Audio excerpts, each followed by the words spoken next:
चतुर्भुज की रचना। आपको एक चतुर्भुज की रचना करनी है। उसके लिए स्थिति यह है कि जब उसकी चारों भुजाएं एवं एक विकर्ण का मान आपको दिया है तो आपको चतुर्भुज की रचना करनी है। इसके लिए हमने एक प्रश्न लिया है। प्रश्न है चतुर्भुज ABCD की रचना कीजिए जिसमें AB बराबर 5 सेंटीमीटर, BC बराबर 4 सेंटीमीटर, CD बराबर 4.5 सेंटीमीटर, AD बराबर 3.5 सेंटीमीटर तथा विकर्ण AC का मान जो है वो 6 सेंटीमीटर दिया है। तो आपको इस नाप के चतुर्भुज की रचना करनी है। आप इसमें देख पा रहे हैं कि इसमें चारों भुजाओं, भुजा AB का मान, भुजा BC का मान, भुजा CD का मान और भुजा AD का मान दिया है और एक विकर्ण AC का मान दिया है। तो आपको इस नाप के चतुर्भुज की रचना करनी है। इस नाप के चतुर्भुज की रचना करने से पहले आइए कुछ महत्वपूर्ण बातों को जान लेते हैं। जब भी आपको चार भुजा और एक विकर्ण का मान दिया गया है तो आप अपने मन से किसी भी एक भुजा को प्रारंभ में खींच लेंगे और उस एक भुजा को खींचने के पश्चात आपको दिए गए विकर्ण पर फोकस करना है।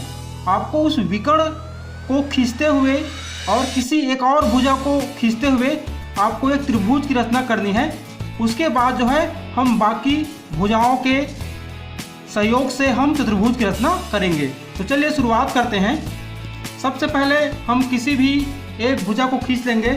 तो चलिए हम सबसे पहले भुजा AB को खींच लेते हैं। भुजा AB का जो मान है वो है 5 सेंटीमीटर। तो सर्वप्रथम आपको स्केल की सहायता से 5 सेंटीमीटर का एक रेखाखंड खींचना है।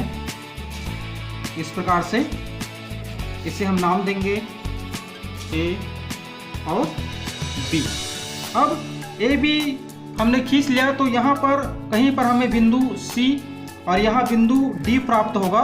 तो अब हमें विकर्ण को खींचना है जो विकर्ण जो है AC है। तो A से C हम विकर्ण खींचेंगे और इसी विकर्ण पर B से C जो है भुजा एक हम खींचेंगे। तो उसके लिए क्या करेंगे,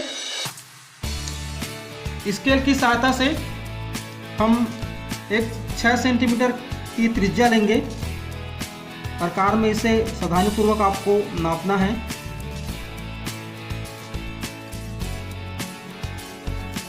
इस प्रकार से, और इसे आपको रखना है A पर और आपको इस प्रकार से चाप काटना है।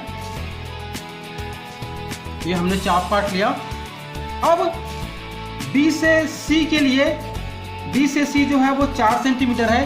तो 4 सेंटीमीटर की त्रिज्या लेंगे और जो हमने चाप पहले काटा था उसके ऊपर B पर रखकर एक और चाप काटेंगे। तो जो कटान बिंदु प्राप्त हुआ वो बिंदु C होगा। अब स्केल की सहायता से C को B और A से मिला देना है।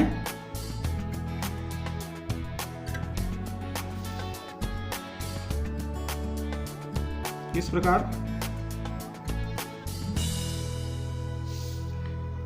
जो हमने नाप लिया उस लिखते जाएंगे। ये AB का मान जो है वो है 5 सेंटीमीटर,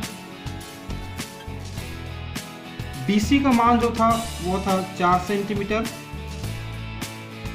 और विकर्ण जो AC है वो हमने लिया है 6 सेंटीमीटर। अब यहाँ पर बिंदु D हमें मिलेगा तो A से D और C से D के लिए हम चाप काटेंगे। तो A से जो D है वो है 3.5 सेंटीमीटर। तो आपको स्केल पर 3.5 सेंटीमीटर की त्रिज्या लेनी है। इस प्रकार से, और A से D के लिए है तो रखेंगे A पर और एक चाप काटेंगे सावधानीपूर्वक। अब C से D के लिए एक चाप काटेंगे। तो C से D की दूरी है वो है 4.5 सेंटीमीटर। तो 4.5 सेंटीमीटर का एक त्रिज्या लेंगे स्केल में नाप कर और इसे रखेंगे C पर और एक चाप काटेंगे जो कटान बिंदु हमें प्राप्त हुआ वो बिंदु D होगा।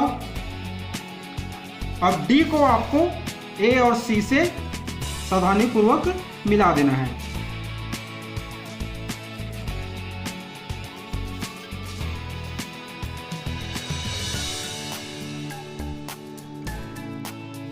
जो हमने माप लिया था उसे लिख लेंगे। A से D जो है वह है 3.5 सेंटीमीटर और C से जो D था वो था 4.5 सेंटीमीटर। तो इस प्रकार से हमारे चतुर्भुज की रचना हो गई है। आप इसी विधि का उपयोग करके किसी अन्य नाप के चतुर्भुज की रचना कर सकते हैं जिसमें 4 भुजाएं और 1 विकर्ण का मान दिया गया होगा।